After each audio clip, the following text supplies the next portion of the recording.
You just pulled the biggest hit of your life, and now you want to sit at the PSA to get graded. But you have no idea how to tell if it will come back a Gem Mint 10 or not. Look guys, let's be honest here, grading cards can be an intimidating process if you've never done it before. Everyone has their own system, tips, and tricks that they follow when it comes to grading cards. So today, I'm going to be showing you guys how my process works and how I decide to send cards off the PSA or not. From checking the card for imperfections based on the criteria that I've made, to seeing if any imperfections that are found, is the card still worth grading? Look, prices aren't everything when you're grading cards, especially if you're just doing it for your personal collection. But this same methods will work just as I use them for my personal collection. The first thing I do immediately as I pull a card or buy a card, I check the conditions of the card. I have a list of criteria that I follow in this order. Number 1 is centering. Number 2 is print lines and scratches. Number 3 being whitening on the edges and face of the cards. And number 4 is just straight up damage. Throughout this video, I will show you guys examples of every aspect of checking conditions and use what we have learned to decide if this greninja is worth sending off the PSA. So I do centering first because it's by far, to me, the first thing I notice on a card, and it's the easiest flaw to spot. A lot of people think that PSA wants perfect centering for a Gem Mint 10, and that's just not the case. They actually have a threshold of 55-45 on a ratio for centering on the front, as bad as 75-25 on the back to be considered a Gem Mint 10. Surprisingly, PSA has one of the least stricter centering parameters of the major grading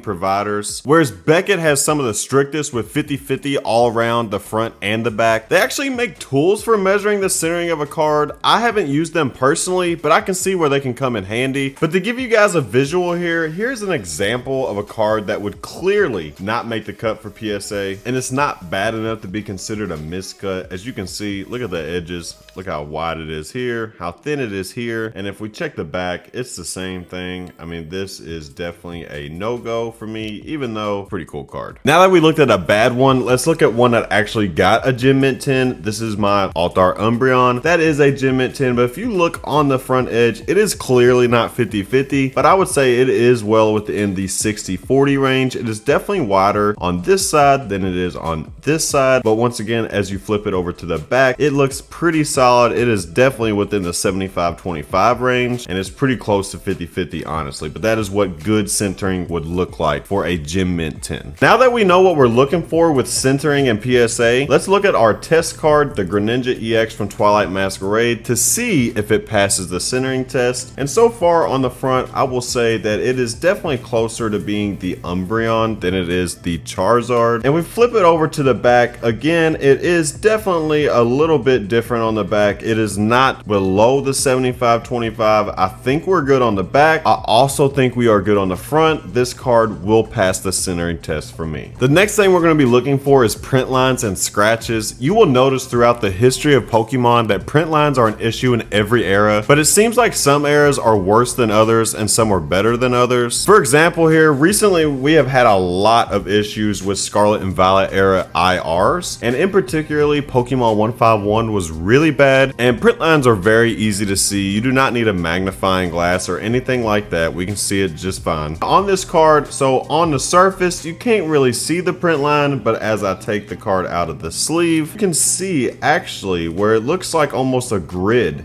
is on the card. Let's see if we can get it to show up. There's a massive print line that runs vertically right here, and I need to get it to show on the camera. Okay, there, can you see where it almost makes a cross right there? I mean, it is right there. You can really see the hollow blend. That is a print line. It is vertically and horizontally. And unfortunately for this War Turtle, it actually runs the entire face of the card. It's a lot fainter in other places, but there's generally, when you have a print line, there will always be one big thick mama. There she is. So hopefully you guys can see it. Right where my fingernail is where the two lines make a point. And you can actually, it's so thick, you can actually see the reflection of it off the hollow. Along with print lines, scratches are very easy to look for, especially in older hollows. And here we have a base set unlimited hollow Blastoise. And on this card, you can definitely clearly see these scratches on the hollow foil and even a print line. If you look close enough, there is a horizontal print line that runs right through there, and then there's a big hefty scratch right there. But this camera is not really doing the scratches justice because there is a ton of scratches on the face of this holo. Clearly this wouldn't be a 10. It probably wouldn't even be an 8. I would say it's probably more like a 4 or a 5. But this is a 25-year-old card. Let's look at a more modern card. We have the Tyranitar from Paldea Evolved, and we are going to be looking for scratches on this bad boy. So I'm going to take this out of the sleeve, because sometimes the sleeves can have scratches on it and you can see it through there. And this card here, to me, even though I can see somewhat of a print line here, I think you guys can probably see that there. It looks like a print line to me on a Tyranitar. I do not see one single scratch on this modern chase card. There is a massive print line. I don't know if you guys can see it. Whenever I flex it this way, not flex it, but twist the card this way, you can see it pretty well. But this card is really nice, and it's a shame that it has that huge print line because it is pretty noticeable. But no scratches.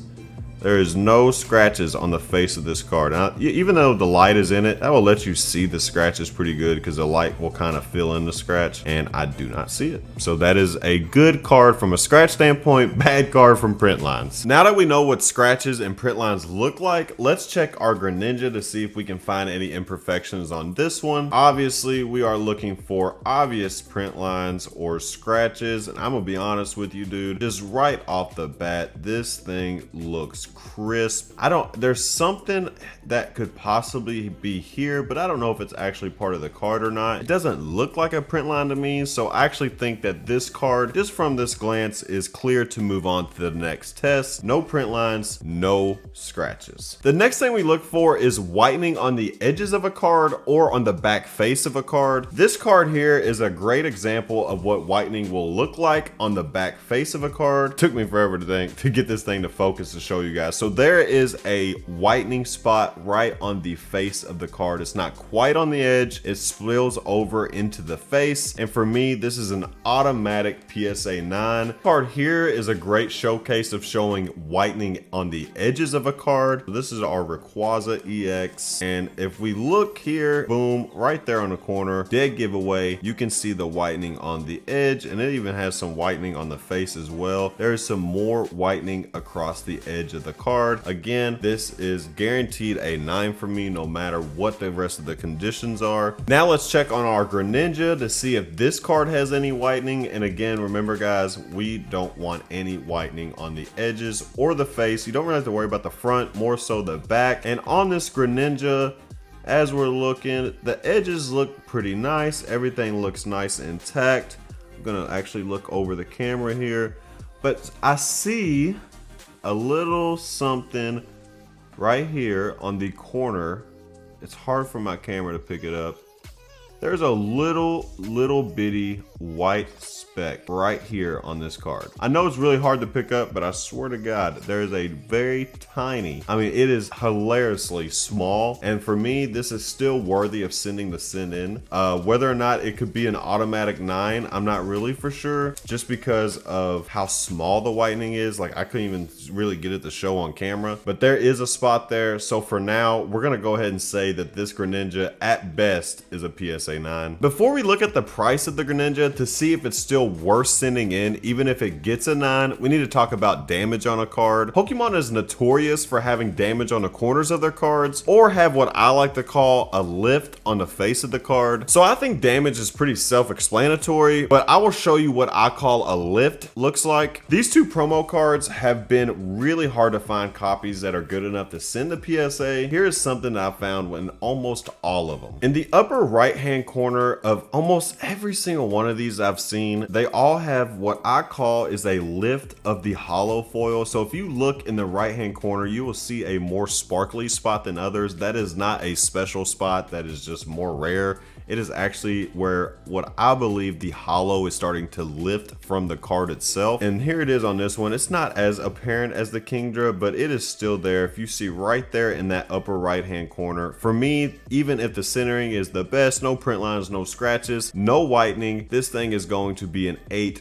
at best. Now it's time to see if our greninja has any damage to it or any lift. And honestly, if this thing has any lift, I would be devastated, because so far I would be happy with a 9, I think. But I'm looking, and honestly, this card has great potential to be a 10. It all kind of comes down to who's grading it that day, but you want to be as prepared as possible. And for me, I don't see any lift on the face of this card. I don't see any damage. Honestly, this thing has great potential for a 10. So when I'm looking up prices for graded cards, I prefer to use price starting. For me, this is like real sales on eBay, which is probably where most graded cards are sold. For me, TCG player, even with raw prices, there's just too much manipulation. And I guess you can say it can be manipulated on here as well. I just like this format a lot better. So I always start at the raw price, and for this Greninja from Twilight Masquerade, the raw price right now is $272 ungraded at 2 sales per day. So it tells you the volume is getting sold per day, how much is down for the day, which is down 33 cents. And then it starts at grade 7 and goes all the way to grade 10. Me personally, I start at 8 because I feel like for me, if I do all of these inspections, the worst it's gonna get is a grade 8 unless it gets damaged in transition or something like that. My low point is always 8. I will start with grade 8 and look at the price, and it is $210 at 1 sale per month, which is a little rough, honestly. Taking in that raw is $272. The worst case scenario, you just bust it out of the slab if you get an 8 and just sell it raw. And now we're going to see what the price is for a grade 9. Now remember guys, I said that I thought that this was a grade 9 just because of that very small whitening spot in the bottom left hand corner. Grade 9 is coming in at $270 at 1 sale per day, so the volume is way up more from the grade 8 sales, and the price is back around the raw price. For me, when it comes to a grade 9, with it being this close, I'm okay with doing the gamble of, okay, there's a chance it could still get a 10, because at a PSA 10, this thing is coming in at a whopping $535 at 2 sales per day, and it's actually up $31 on the day, which is pretty awesome. I'm not gonna lie to you. So far, with all the information that we gathered from looking at this card, I would think that at worst it's gonna get a 9. I'm okay with this risk because, like I said, you're sending it. It's not that bad of an imperfection. It could slip under the radar. It could come home a 10. So I think this card is safe to send in, and that's what we're gonna do. Well guys, with the next batch of graded cards we send in, this Greninja will be going with it as a part of our PC. I will not be selling this. I'm a huge Greninja fan. If we pull another one between now and then, I will, but let's be real here. I don't really open a lot for the PC these days. I hope this information helped you guys. I really do. I had a bunch of people asking me in my Discord about this, so I figured that I'd go ahead and make this video for them. But hey, if it pops off and it helps some people that I've never talked to before, then it did pretty good. I appreciate the love and support. Speaking of the Discord, make sure you join the Discord. I drop all the official store stuff there, especially deals that are happening before anyone else knows it. And honestly, the Discord's kind of lit. I'm not gonna lie to you, it's kind of popping right now. Thank you guys so much for watching. I appreciate the love and support. Make sure you subscribe up for more Pokemon news, Pokemon investing, Pokemon openings. And if you're feeling like a degen, you got that itchy palm, definitely check out the store, PokeFactoryShop.com. I'll see you guys in the next one. PokeFactory out. Peace!